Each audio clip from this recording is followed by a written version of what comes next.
Hello and welcome to another episode of Anomalies. I would be Dan Hall, one of your hosts, and Dave Jinks, my co-host. We're not sure he's here, but we can't see him. So through the wonders of modern science, we'll have to kind of deal with that. I've been looking forward to tonight's show because I first heard Karen on another podcast, and what I related to is uh, I'm an animal guy, and Dave has been the manager of a veterinary hospital, so I think both of us kind of qualify in that category. And Karen's had some very interesting experiences with animals, and she's going to share that with us tonight. So thanks, Karen, for being willing to spend some time with a couple guys from Olympia, Washington. I'm happy to do so. Thanks for inviting me. And I'm Yeah, from the other side of the state near Spokane. yeah, Oh, okay. yeah. I went to University of Idaho, so I kind of know that neck of the And I woods. went to Washington State and grew up Yeah, in Pullman, so yeah, Spokane was the trip to the big city that I Right? look forward to. Yep. Pretty So much. a lot of commonalities. Um, now, I told you I listened to some other podcasts where you were the guest, and I was going, that's interesting. So I'm going to follow some of that line of reasoning. Now, you have done some things that don't necessarily add up to being an animal communicator with particularly a um, past life, past lives of pets. You've been a law enforcement officer, so how, how did those two things work together, or did they? I, I know, isn't that crazy? So the one thing that I look back on, it all makes sense now, but at the time when it was happening, I had no clue what I was doing or why I was choosing the path that I was choosing. But I listened to my inner voice. I listened to my gut. I paid attention to where I was being drawn. I felt like I was being guided, pushed, led. There's many different words I can use there because before I was a deputy sheriff, I had never shot a weapon before. I never fired a weapon. Before I became an animal communicator, I had never believed in anything psychic. Hmm. So I didn't know what was happening to me. It was a very strange time in my life, but I found that it was, now looking back at it, of course, it was a remembering, an awakening, a revisiting of things that really meant a lot to me, and they all eventually, when you connect the dots, it all makes sense now. So started out in the mortgage business of all things, hated it. Absolutely hated it. And from the mortgage business, I decided, I'm so tired of this. I want something that I feel like I want to give back to the world and to my community. And that's how I found law enforcement. I started volunteering at a local animal control Hmm. facility in the little town that I lived in Bailey, Colorado, which was housed by the sheriff's department. So that's how that all happened. And it was through the volunteering I did. I rode around with animal control officers. I rode around with the deputies. I caught the bug, loved it. I loved everything about responding to calls. I loved how you just never knew how your day was going to go. I mean, what a complete opposite from the mortgage business, which was Mortgage business, right? right, pretty much cookie cutter day in, day out. I mean, you had your issues here and there, but it was pretty much the same. And, I flipped over into this other career that was just crazy. So I just listened to where I was being drawn, and that's where I went, and that's where I ended up. I had no idea that it would lead to me sitting here with you today talking about the afterlife of animals and signs from departed pets, but that's what happened. And I didn't question it. I didn't understand it, but I think it's important for all of us to pay attention to that inner voice. Pay attention to what your heart is telling you to do. Pay attention to things that you're passionate about, to your interests. That's what I did, and it has made all the difference in the world.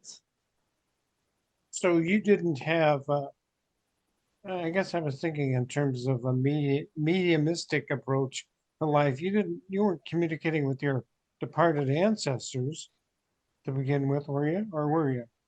I had, ever since I was a kid, I had the ability to sense spirits and hear them and see Okay. them, but it was always a positive experience, and nothing on the level of, what I did later on in my career, but I just always had the ability. I thought everyone could. Mm, I didn't know I was doing anything unusual. So that happened for as far back as I can remember, being able to understand my pets when I was a child. As far back as I can remember, I could understand what they wanted, what they needed, what was going on with them, if they were hurt, where they were hurting, their pain levels. I understood all that. But again, I thought everybody could do this. I mm. didn't know that I was being weird or, in the eyes of society, doing something strange. My parents didn't know what to do with me. They didn't understand how I could know this information. So it freaked them out. So they basically told me to knock it off. They didn't, they How do didn't you knock something understand. like that off? Well, I could tell that they didn't approve, so I stopped telling them about it, and Yeah. I kept it to myself. And that was something that I did up until, a couple of decades ago, when I finally became a professional in the realm of animal communication. I had always just kept it to myself. So for me, Dan, it was a remembering, and Dave too. I think you're there, Dave, right? Yeah. Yep. I'm here. Somewhere. Okay. It was more a remembering and an honoring of my natural abilities that I never nurtured until I was, an adult. Hmm. Dave, do you want to jump in here so I don't monopolize the conversation with Karen? No. I'm wondering, did you have family members who shared or showed indications of these similar abilities? I guess would be the term. Yeah, absolutely. There's Going back my a yeah, long way. but they don't talk about it. It scares them, and they don't understand it. And it can, if you don't know how to control the messages, if you don't sharpen your abilities, it can be a little frightening when you walk out into your living room and you see a spirit sitting in your recliner.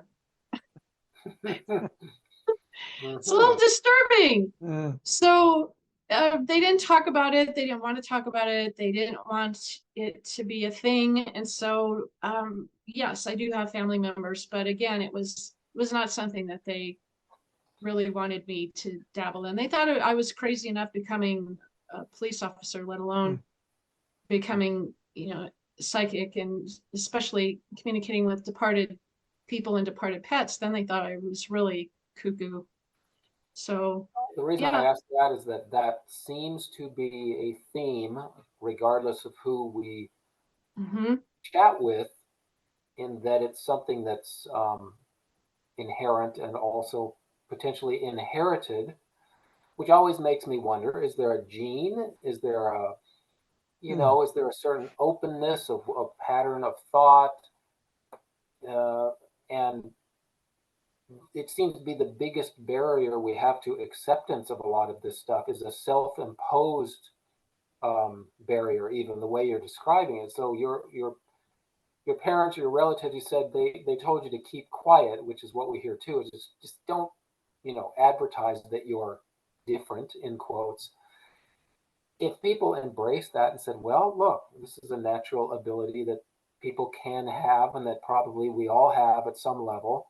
Some of us just have it, a stronger sense of it on a day-to-day basis. But it's sort of a self-imposed limitation, it seems like. And so we do need people like you who come out and say, hey, yes, I put up with a lot of, um, you know, whatever opposition and resistance on all sorts of levels, but I'm this is my calling, this is what I do, and I share it. I think there are more and more people, judging by the guests that we have in this program, it's just a lot of people from different backgrounds who are willing to go out there and tell their story and not be ashamed or not be Right. afraid. We need more, but I don't think we're anywhere near the critical mass necessary to convince most of us that we are inherently, more sensitive than we give ourselves credit for. 5, 6 senses, who knows? But I think the animal communication part is especially interesting. Again, as Dan mentioned, I'll be done working here in the next couple months, but for 25 years, I helped run a veterinary hospital. And I want to get into the animal aspect here and your observations about animals and how they interact with their humans, and what is what's the word, where human and pet complement each other. What's the word? Symbiosis or something like that. It's where you reflect and empathize with each other. And I'm thinking specifically, unfortunately, in bad ways, I've seen in the veterinary field, because a lot of times clients come in and they say, oh, Fluffy is exhibiting these symptoms, blah, blah, blah. And the doctor says, after the diagnosis or the examination, the diagnosis is like diabetes or something. And the owner says, oh, yeah, my husband and I have diabetes. We've been battling with that for, 10 years or something. And it's kind of eerie. And I think it's more of I don't think it's coincidence, because I've seen so many different cases across the board where the pet has somehow taken on, it appears, has taken on some of the pain, or somehow trying to relieve the pain of the owner, or resonate with it, or whatever. I'd like you to speak to that potential that humans and animals somehow have that kind of connection where they share even physical symptoms. Absolutely. And I agree with you 100% wholeheartedly. And I'll share a little story here just to illustrate exactly what you're talking about. So when I first started my career as an animal communicator, I would communicate with animals, both living and departed. And when the clients contacted me with a living pet, it was usually because of a behavior problem or a health issue that they couldn't resolve for whatever it was. So how interesting was it for me to find out that, let's just take a behavior problem, for instance. I could almost always, I'm going to generalize a little bit here, but almost always I could trace back that behavior problem to that human. Mm-hmm. Think about that. So the pet that's driving you crazy at home, guess who's responsible? Yeah. You can't really tell the client that in the exam room, though. Yeah, that wouldn't go too well. It's neurotic now. You're the problem. And Dan's been a pet owner for a long time too, so that might explain. Yep. So, and it's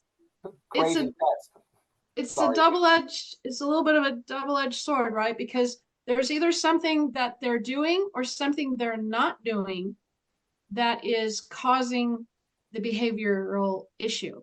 Something in the environment, something within the household, something energetically. It's almost always traceable back to the human. So that's very humbling. And I had to be very careful when I was sharing that with a client. I had to try to discover, who's taking care of the animal, who's spending time with the animal, is there anything else going on in your house? Well, and slowly peel back the layers of the onion. And that's how I discovered that, how they say all roads lead back to Rome. Well, all the roads here lead back to the human. Almost always, without a fail. And that's not to say that the human's doing something wrong. It's just that the human doesn't realize that they are part of this issue. So I would help them realize where they could shift. And sometimes it's just a little shift. Sometimes it was just the thought process.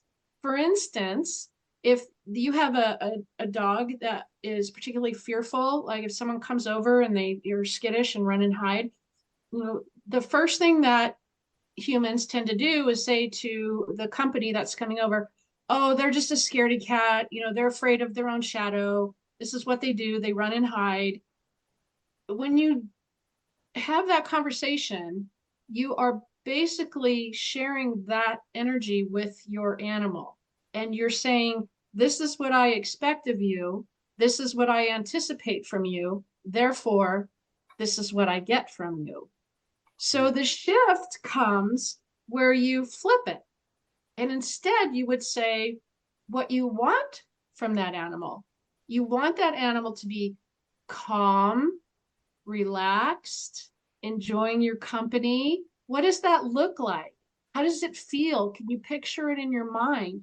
If you can't picture what you want for your pet in your mind, it's not going to happen, or at least not for a long time. You can really speed up the process a lot by just visualizing and stating. I say that you have to be in alignment. Your thoughts, your vision, your words, and your heart all have to be in alignment. So your intention, your heart, where you're coming from, you can't just say the words. You have to mean it. So if you have a fearful pet at home, you have to really mean it in your heart that you want them to be comfortable and relaxed and calm and mellow, and envision that. Say the words, tell the pet out loud, I want you to be calm and relaxed and enjoy this time with us. And think those thoughts, because your thoughts are things. They go out into your area, your space, and that animal absorbs it like a sponge, which leads to your next question about how animals take on health issues. So that's a perfect example of how animals really are the end result of what we've created. You know, sometimes they'll bring a problem or an issue with them, like if they're a rescue or, you know, something like that. But you can either fuel the fire or you can shift and create exactly what you want just by thinking of them differently, talking about them differently, not expecting them to run in fear every time company comes over. So it's very enlightening and humbling in a way too, if you stop and think about that. Well, even the act of forewarning company about your pet's neurosis is really a reflection of the person, isn't it? It's because I don't want to be embarrassed by my pet. I don't want to be sued by my guests. I don't want to, think of all the things that can go wrong. I can see how that would be just a reinforcing behavior, reinforcing the bad behavior that you're calling bad behavior. And exactly. Now the person coming into your home or the people coming into your home are thinking all the same things. Oh, they have a fearful dog. It's going to run and hide. I don't pet it. So you're throwing all of that into the same pool of energy that this animal is already living in.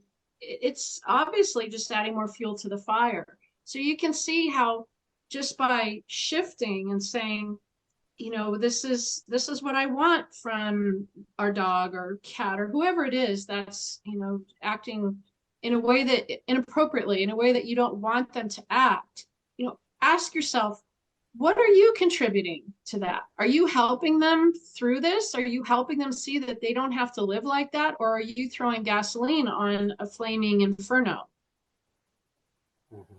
Now, I've got just one more question, Dan. I'll throw it back to you. But what do you say? I'm sure the scientific, purely scientific mind would say, well, animals are by nature especially sensitive. They need to pick up cues. They need to, know where the enemy is, know where the food is, whatever. Speaking purely like evolutionary terms. I don't think that's what you're saying, though. I think you're saying it's deeper than that, and that animals have a sense of empathy, and maybe even they speak in images. Is that, or they communicate in images? Are you saying that when the owner is thinking a specific scenario or feeling specific emotions, is that communicating to the pet those more basic, I guess you could call, feelings and imagery. What part of it do you think the pet's reaction is, compared to just the evolutionary uh, coping or learning mechanism that I described at first? Well, animals are very much in the moment. They're right here, right now. They're Mhm. not in 2 weeks ago, and they're not a week from Friday. They're right here in this moment. Yes, they bring some past experiences, traumas, or whatever with them. However, it's important to realize that when you have a thought, your pet can read it, that thought in your mind. They can feel your feelings. If you guys have had pets at home, if you've ever been really upset or really sick, have you ever noticed how your pet wants to come and like be by you or be on you or be near you or comfort you or soothe you? It's like they're drawn to you. They sense that, they know that. Your thoughts are like a little mini movie that they can intercept. They don't understand all of it. They understand the important parts like, food, water, shelter, go for a walk, go for a ride, go outside, the treats, toys. They understand certain things and they'll pay attention to those things, but they also feel everything else, your moods. Are you happy? Are you sad? Are you sick? Are you hurt? Are you upset? They can feel all of those things. So they are masters at telepathic communication. So telepathy is the foundation of animal communication. And telepathy is backed by science. So if there's anyone who's listening right now that's going, oh, it's just a bunch of hogwash and hooey, there is some science behind this. So there's also if you have, let's say, if you're in a relationship with somebody, even in a family, twins have been known to be able to read each other's minds. They're in separate locations, but they'll know what the other one is doing. Mothers tend to know if their child is in danger or hurt. They call it mother's intuition. There's things that we do as humans that are very intuitive and very much telepathic that animals have been doing for eons. It's just their natural way of taking in everything in their surroundings for survival. It all comes from survival instincts, and it's very ancient. And we as humans used to do this before language and before computers and before the electronic era that we're in. We use telepathic communication. There's even Aboriginal tribes that to this day rely on telepathic communication. So that's the part that fascinates me. There is a science to it. And I love science and I love finding evidence because, we talked about this earlier, Dave, before you got on. Dan and I were talking that, I was a deputy, and in my work, if you didn't have evidence, you didn't have a case. So when I set out on this path, I wanted to follow the evidence. I wanted to see where the evidence led me. And I became what I described myself as an evidential medium, meaning I was very driven to not just say, oh, your dog loves you, your cat, loves their toy or their bed. No, I was in search of evidential messages that only that animal would know, that the two of you were the only two beings in the whole world that knew what I was saying and understood the message that I was delivering. So, wow, I got myself so far off track there. But I get really excited when I talk about this stuff. So I go off on these tangents. But I think we all have telepathic communication, mainly in our dreams. In your dreams, your mouth isn't moving. There's no words coming out of your mouth, but you're communicating with whoever is in your dream. So we're using telepathic communication in our dreams. We just don't realize that we have these abilities. It's because we don't have to use them anymore to survive.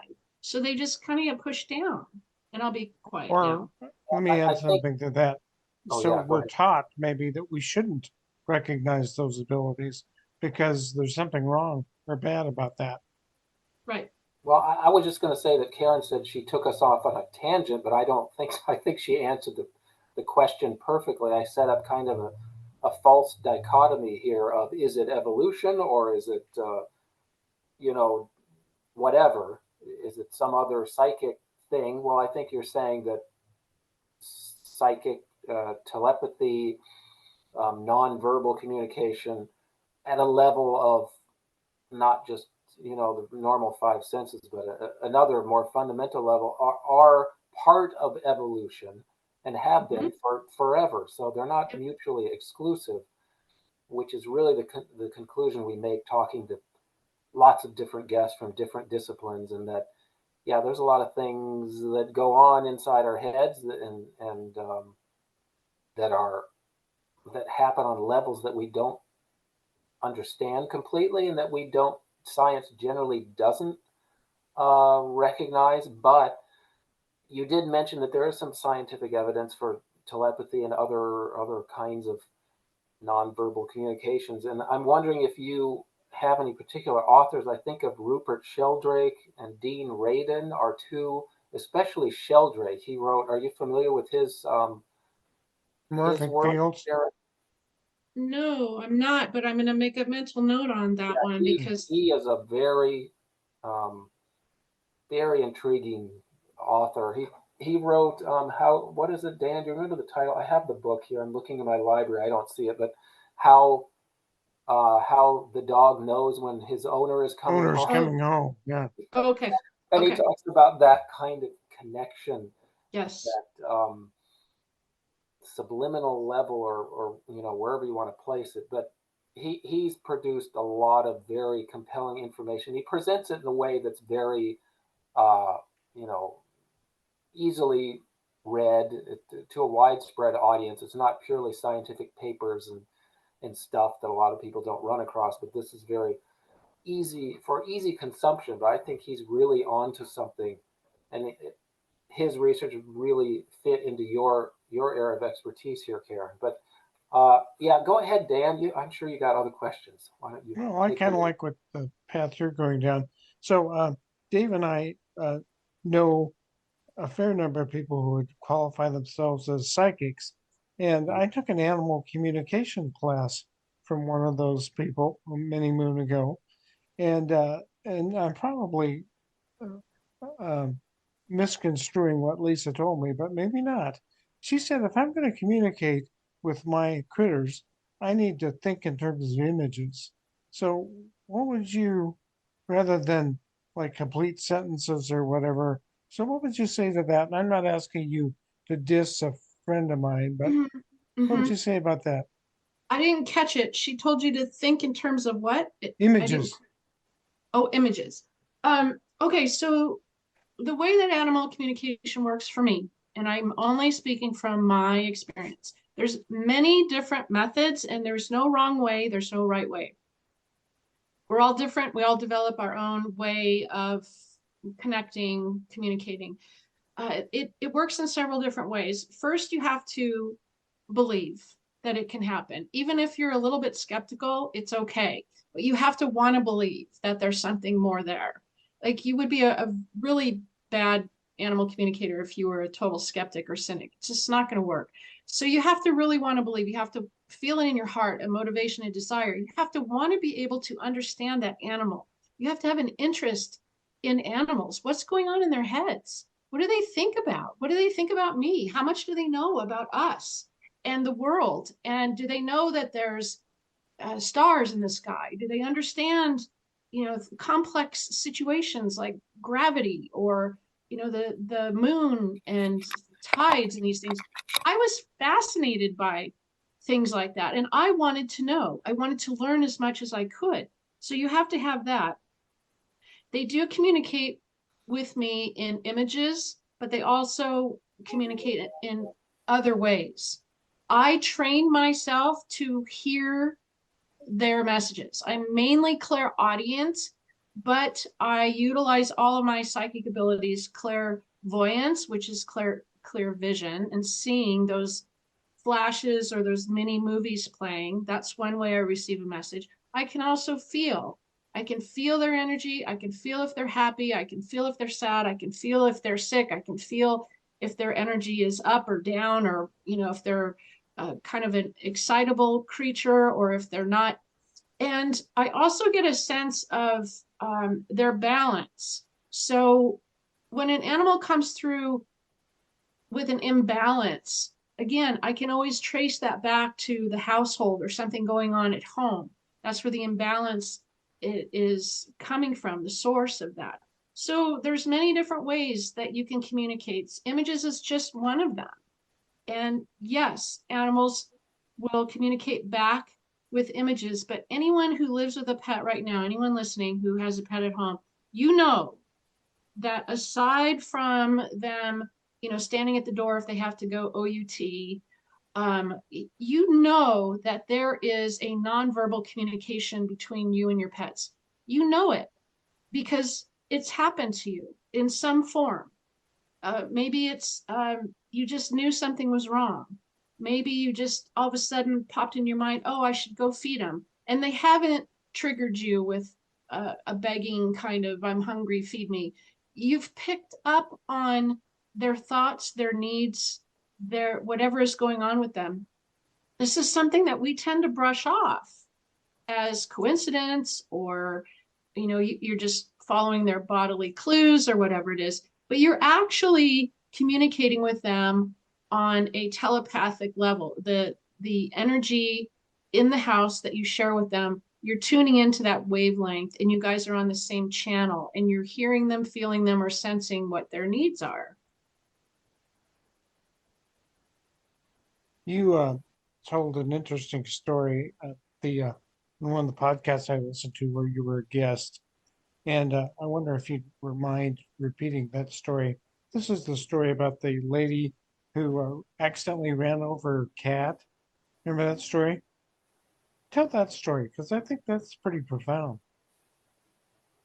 Yeah, it was quite an um, it was a powerful session, and every session is unique and every session has amazing moments in it, but there are some that literally make you stop and go, oh my gosh, what just happened? And this was one of those. So the client contacted me because she had her cat had passed away. She was on her way to work one morning and she backed out of the garage kind of without looking because she was, trying to get to work. And she didn't realize the cat was there and she accidentally ran over the cat. Now, the cat didn't die from that. The cat survived that. However, he never fully recovered, and he ultimately died as a result of his injuries stemmed from that. And of course, she was devastated. She was beyond, just in the depths of pain and grief. And she had rescued him. So they had formed this very close bond, and this cat was everything to her. And, if she could only turn the clock back and go back and back out more slowly and be more careful, the cat would still be there. So I was juggling with those emotions with her, which was very hard to do.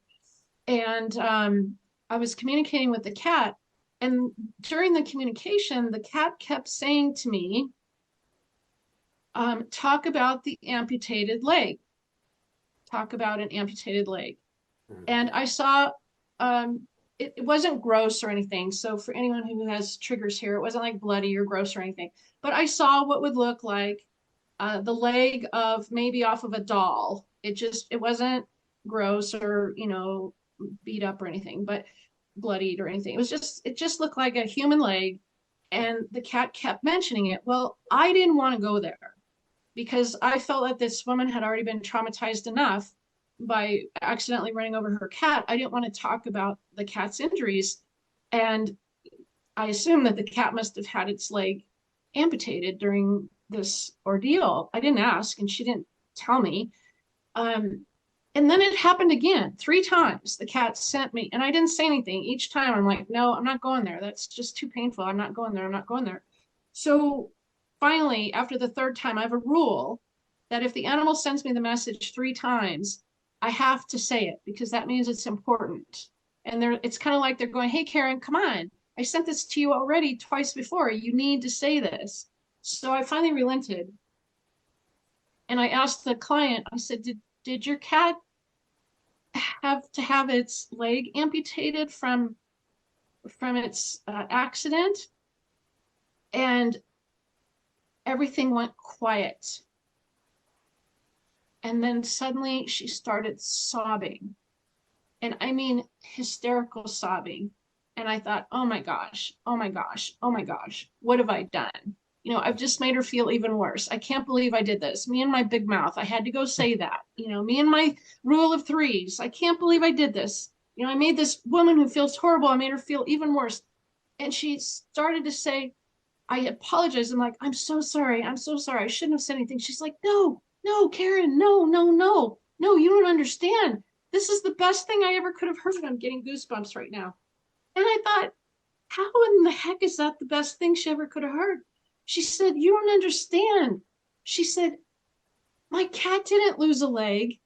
She said, 2 months after he passed away, I was in a horrible car accident and my leg was amputated. And during my recovery, I felt him next to me, next to my phantom leg. Wow. Yeah, that is certainly not something you could run across by accident.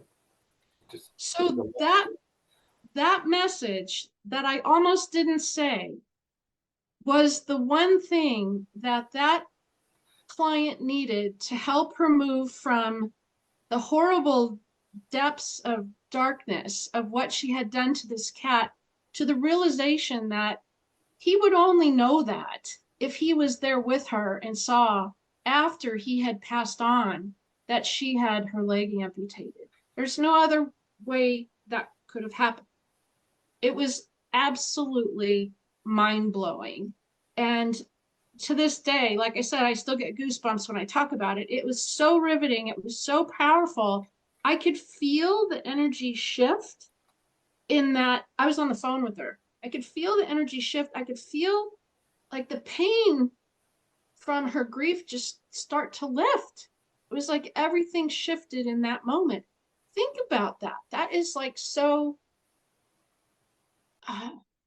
it's just amazing. It's what I love about this work and why it's so important and why it's, you have to realize that there's some things we just can't explain. There's some things that science can't write a paper about or a document about or grow in a petri dish. There's just some things that are unexplainable, and we have to realize it's part of our universe, it's part of the world that we live in. And the more that you embrace that, the more that you're open to that, the more likely you will be able to experience things that are amazing and indescribable and totally healing like that. It was a That's an very incredible story. powerful, powerful session message. You also talked a bit in the other podcast I listened to about reincarnation and animals coming back. Uh, address that. As I recall, you said that's not necessarily a common thing to have happen. Well, again, it's only based on my experience. Somebody else may have different experiences. So I can only go by my sessions. I spent 26 years conducting sessions. And in those 26 years, a very, very small handful of animals actually returned,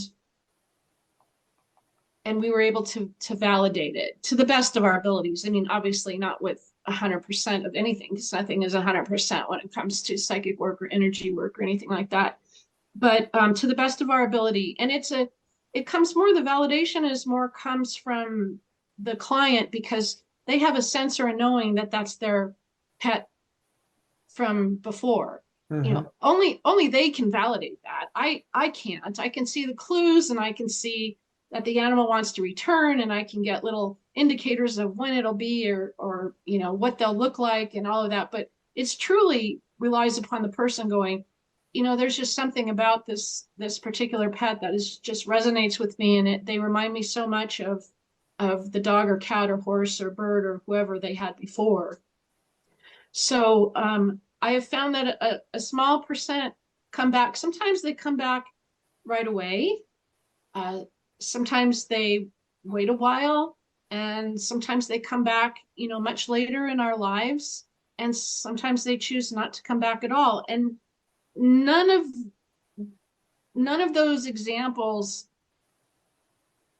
are better than the other. Like it doesn't mean that they love you more if they come back. It doesn't mean they love you less if they don't. That's not part of it. So you have to take that human emotion out of there, because that's not what it's about. It's all about the individual soul's growth, spiritual growth, and the expansion of their experiences. If it's in the highest and best good for that particular pet to return to us in this same lifetime, and everything else falls into place, then they may choose to do so. They may choose to wait. There's no right or wrong. There's no amount of begging we can do to make them come back. And the other thing that is a big misconception, I feel like I've lost both of you here. Are you both still?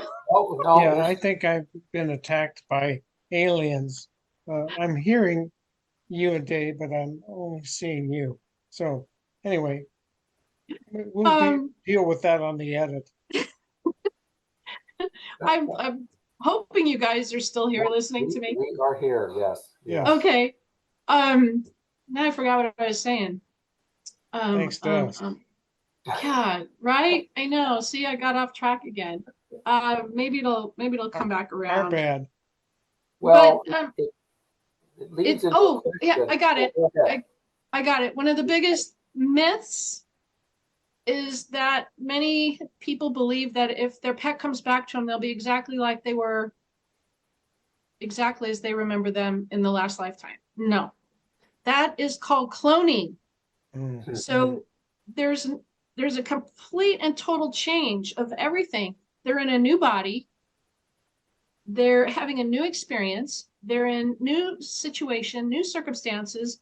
You're not the same. You've either moved, or you're, in a different place in your life, or you're in a different relationship. There's no do-overs like that. You have to realize that if an animal comes back to you, it'll be an essence.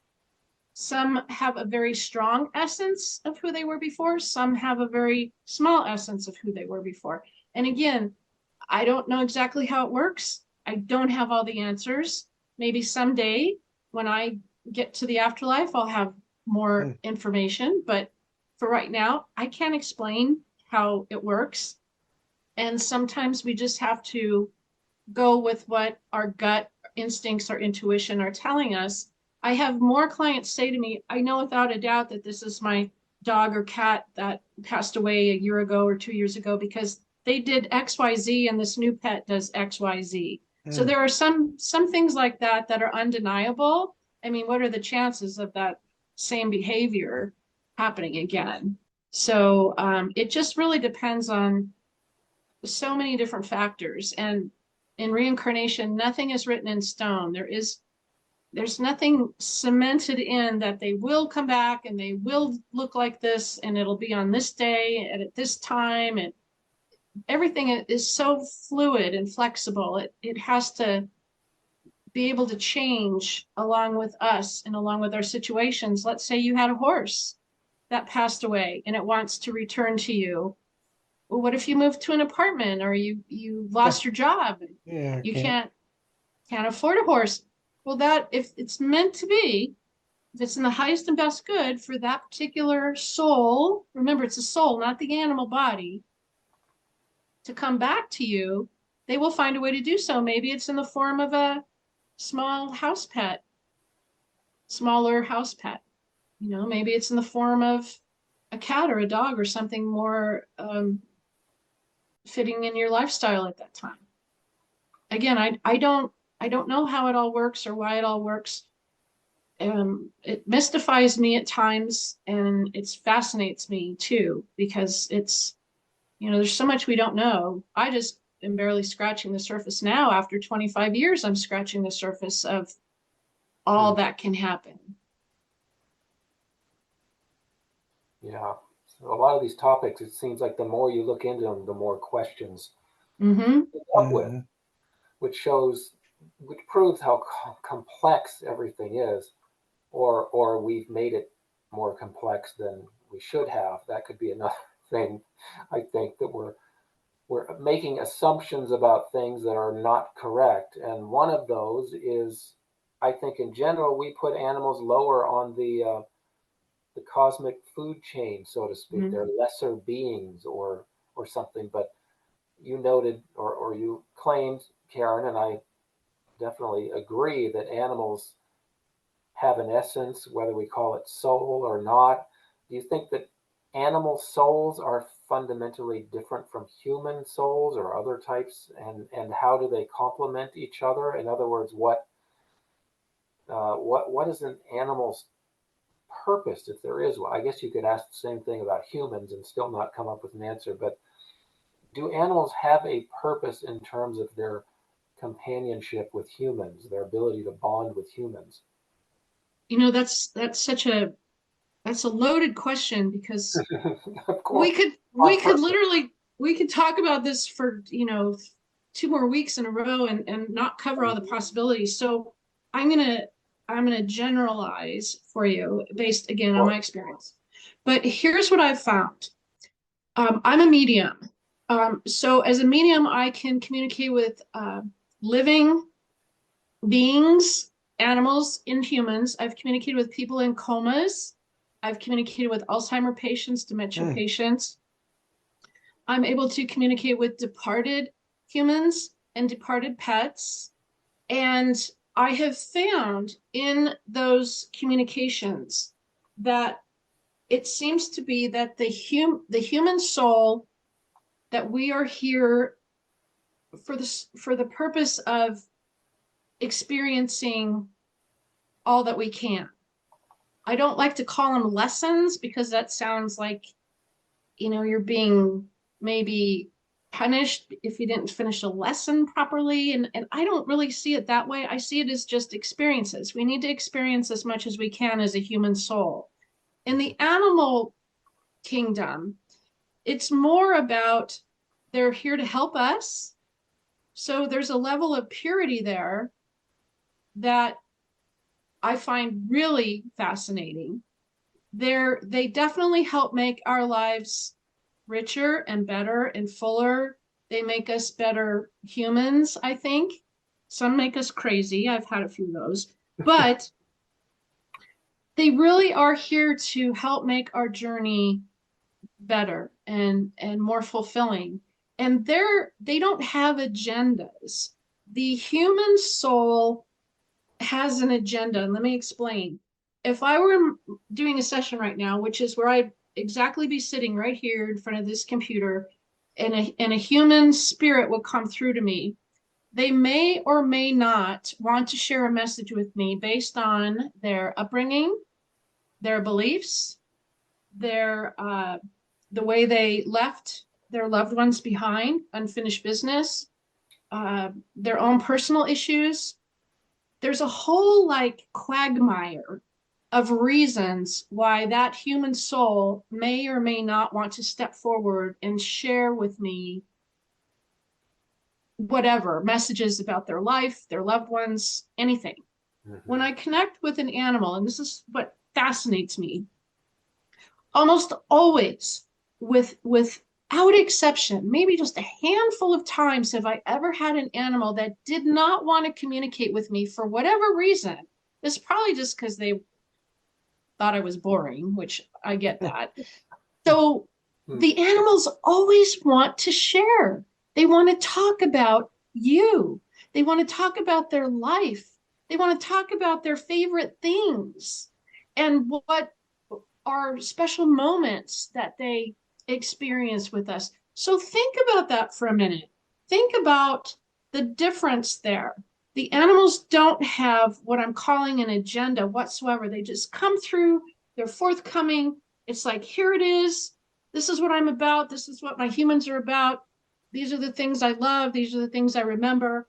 And the humans are over here going, well, things didn't really end so well. And, we didn't get along in life. And I I don't really like the way you treated me back then. You know, there's all this other stuff going on. Mhm. Mhm. So I think that's the biggest difference for me, that as I evolve as a soul, as I evolve in this lifetime of mine, the animals have taught me, you know, is all that stuff, it really worth it? I mean, I'd rather be on the animal side of it. Here I am, here's my life, here's what I love, here's great stuff. I want to be more like them Yeah. and enjoying my life and being in the moment and savoring every single spot in the sun or nap time or being with the one you love, being in that moment with them. And I'd rather not be doing what the humans tend to do. Does that make sense to you guys? Yeah, Exactly. given the political landscape we live in, I'd rather be a Yeah. Well, chicken than a it human. is the way, yeah, the way the word you used was pure. I think the purity in that a dog, cats maybe to a lesser extent, because cats can have real attitudes, as we all know, but dogs, they they love what they love. Like you said, they're never not happy to go on a walk or get the same treat or play with the old chewed up toy. Every day they have renewed, it's not even renewed, it's ever present enthusiasm for the things that they love. And with regard to their relationships with humans, uh, they will keep coming back. You can kick a dog and he'll still love you the next day. I mean, you can abuse them, and that unconditional love. And I'm not advising that you abuse your dogs, of course, but the point is that the dog doesn't lose his or her affection for his or her human, or it takes a lot to squelch that unconditional love that they have. And that purity is something that is, we have gurus across the planet telling us to strive for that purity. So putting animals on a lower level because of that purity just doesn't seem quite right.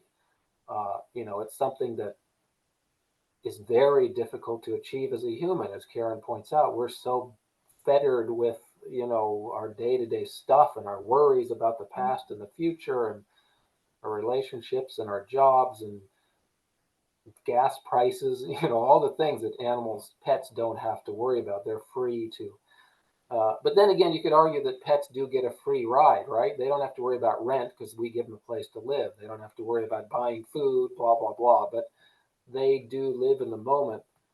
So is it unconditional love then that that really separates animals? We're talking domesticated pets. I don't know how this would apply necessarily to wild animals. You said you don't really deal with them, but is that that phrase unconditional love, whatever it means to uh, anybody in your own mind? What is that something that you can use to define or make a distinction No, between pets and humans? I think what I, and you know, again, take what I say here with a grain of salt, because it's, again, it's based on my experiences, but I truly feel that um, if we as humans would take the time to be more self-love, and in a good way, not self-centered, but self-love. I think that if we started there, like here within us, and just allowed that to go outward, I think that would allow us to be, even with all the things going on around us in our world, and like you said, prices and politics and all that stuff, I think we forget about the core of where we need to stay balanced. And animals are really good at reminding us to stay balanced. This takes me right back. Oh my gosh, we're going to go right back to what you said in the beginning about them taking on our health problems. The couple who has diabetes, and oh, their cat was diagnosed with diabetes, because you're in the same space with your animals. You know, some of us 24/7, especially like during COVID, you know, lockdowns, we were with our animals 24/7, or, you know, I work from home, so they're with me in here now. We're sharing the same space, the same energy. We're breathing the same air. We're experiencing everything under the same roof. So when you have balance in yourself and you start here, then everything is better as you go out. Your animals live a better life, you live a better life, your loved ones live a better life because you are balanced. So I think for me, it's more about animals can do that naturally. We have to, we don't do that naturally. We have to struggle to get back there. At least I do. It's like, I got to go back there. I got to go back, you know, but I have an animal sanctuary. I founded a nonprofit animal sanctuary. So the sale of my courses for animal communication, all the proceeds benefit the animals. And what I do is I rescue the pets that no one else wants.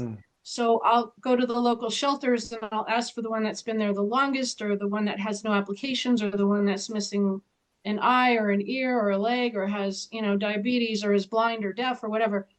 I give them a forever home here with me on the ranch.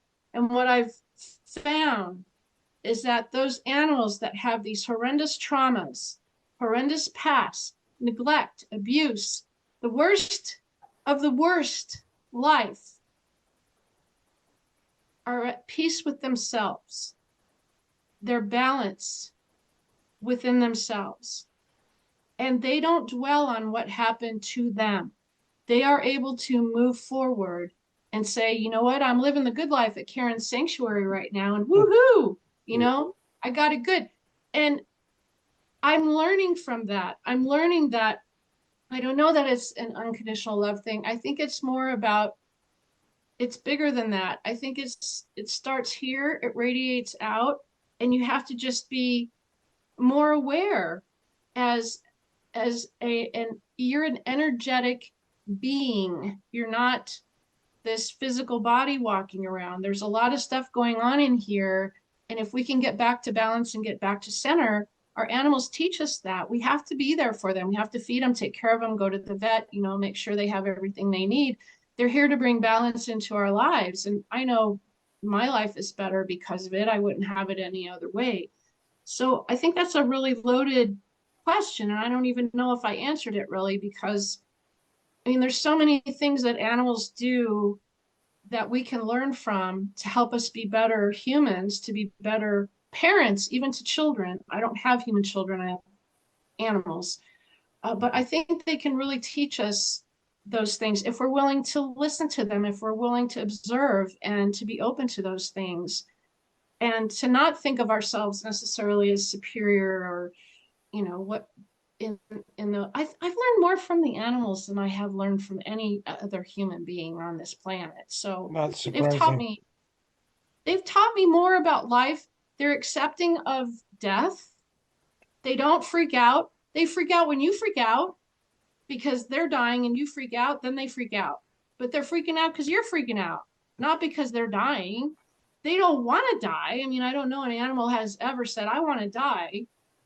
You know, there's no situation like that. They want to live. They have that survival in them. It's in their DNA. But they don't freak out about it. They don't fear it. We do. We fear death. We fear the afterlife. They don't. They're very accepting because they, on some level, understand that the soul is eternal. Humans haven't even grasped that concept yet. So there's a lot, you know, there's so much to it. And I could bug out on this stuff all night long, bore you guys to death with these things. But I mean, truly, you know, take it at face value. There's 3 words that are not part of an animal's vocabulary. 3 words. Does anyone want to take a guess? Hate. What's that? Hate. H-A-T. Hate. That's a good one. Although I will say that I have given my animals medicine and they hate that. Oh, okay. So So the three words that are not a part of their vocabulary, it's not a part of their being: blame, forgiveness, and guilt.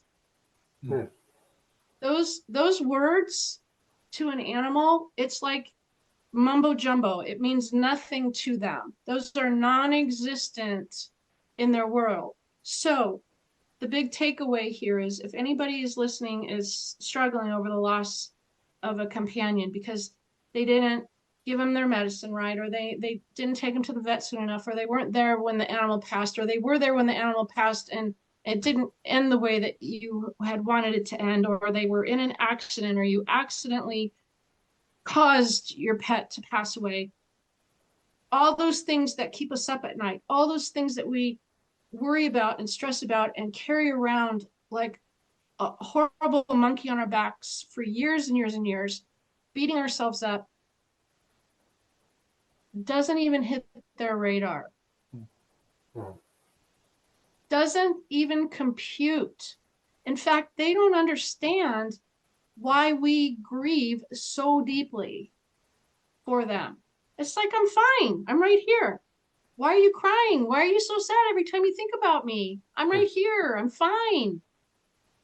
They don't understand that on the level of what a human thinks in those terms. So the things that keep us awake at night, it's not even in their memory. If you think that your pet passed away and you need to ask their forgiveness because of something you did or didn't do, I promise you, it doesn't even reach the surface. It's a non-issue. That's what I've learned from the animals. The things that we beat ourselves up for, I know me as a pet parent, there's a lot of things that I would do differently if I could go back and do them again. Our animals, they don't even mention it because it's not important. The things that are important is the love that you share with them, and that to this day you still talk about them and think about them with a smile on your face and joy in your heart, and you celebrate their life and make their life more important than their death. Would you want to be remembered for the last 12 hours of your life? And like nothing else about your accomplishments? Would you want to be remembered for the last hour, the last 5 minutes of when your body was failing and you were shutting down? Is that how you want to be remembered? That's not how your pet wants to be remembered either. They lived a life with you, no matter how long it was, a week, 5 years, 15 years, however long of a time they had with you. Remember them for how they lived their life and what they brought to you, not the last tiny little moment when they were at their absolute worst, when their physical body was shutting down. It doesn't do anything to honor them or celebrate them, and it mystifies them why we obsess and we can't get past that. It's like a roadblock. We can't get past it. It's ding, ding, ding, no matter what we do. I carried around blame for 10 years until I got into this work and was able to communicate with this certain animal that I write about in one of my books. And I realized from talking to this particular animal that 10 years of me beating myself up was completely wasted. You could take all that energy, all that wasted energy, and do something positive with it. And let that animal know on a daily basis how much you love it and miss it. Tears are okay. Tears are fine.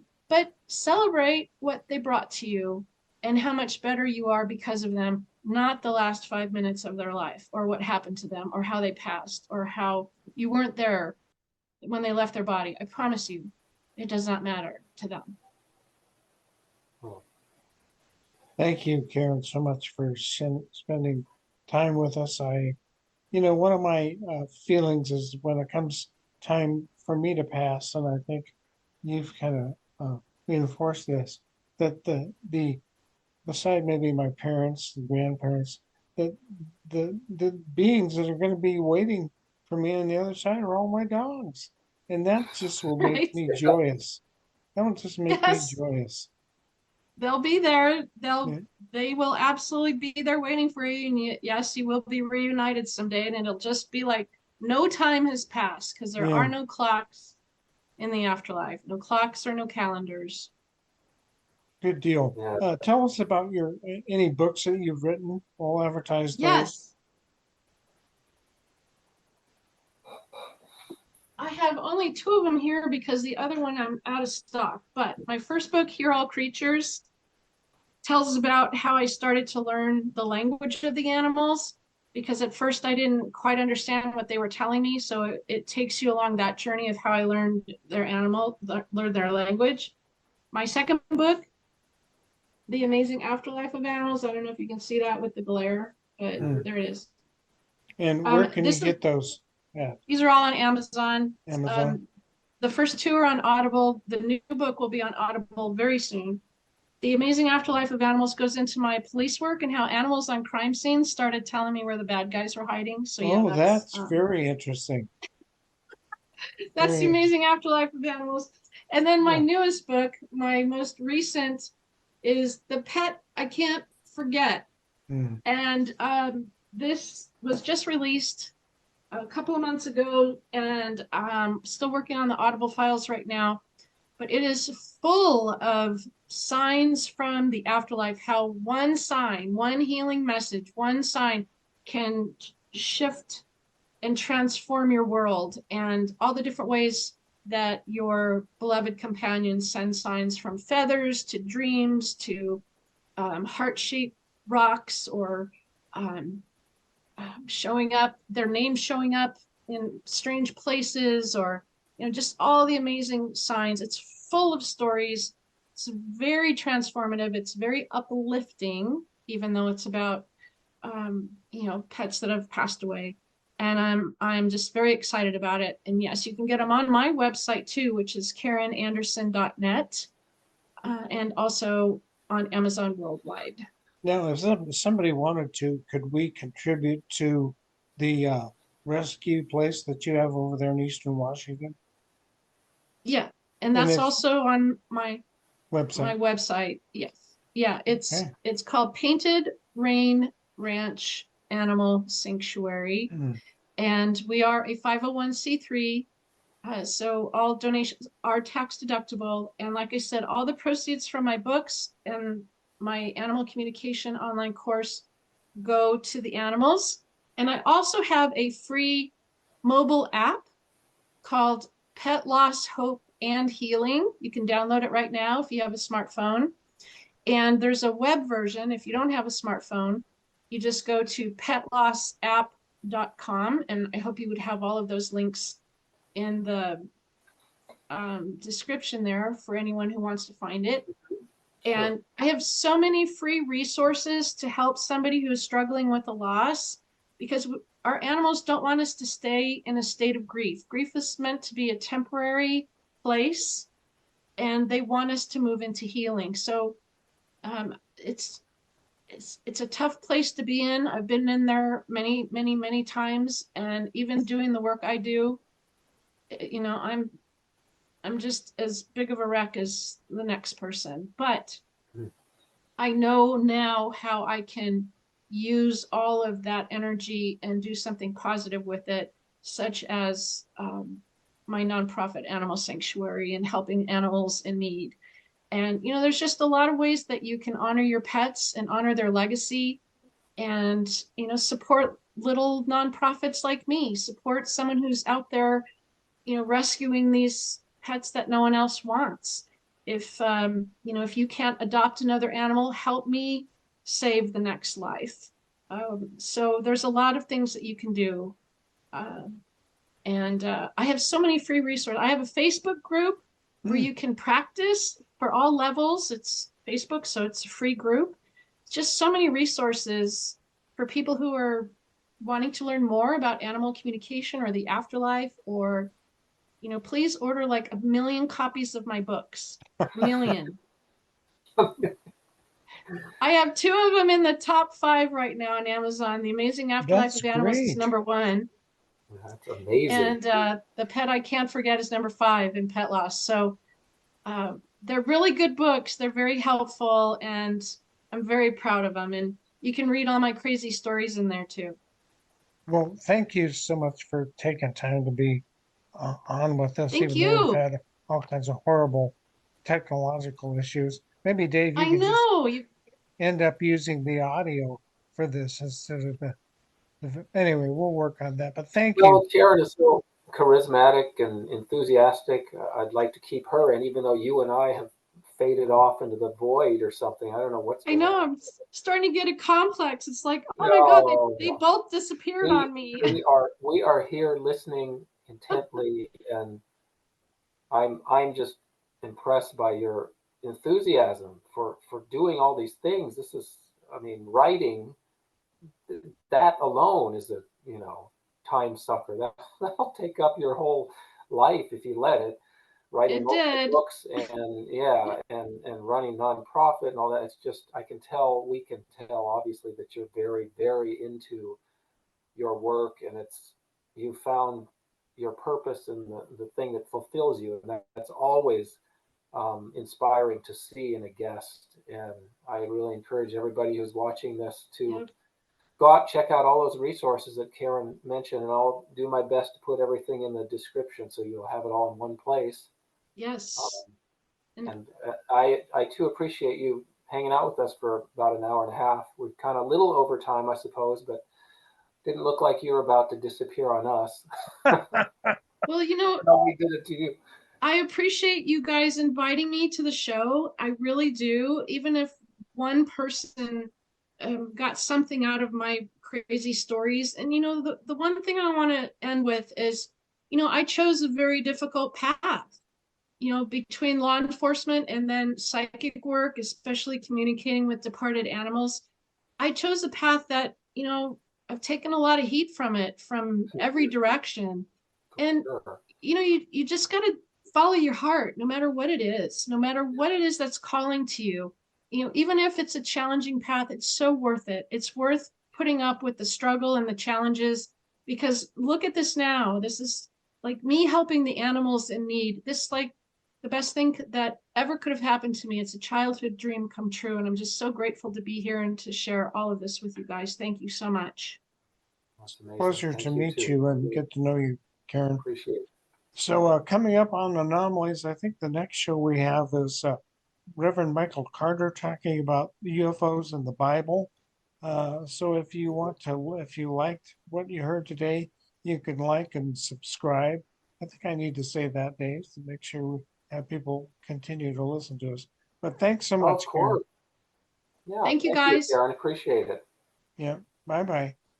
Bye. Bye.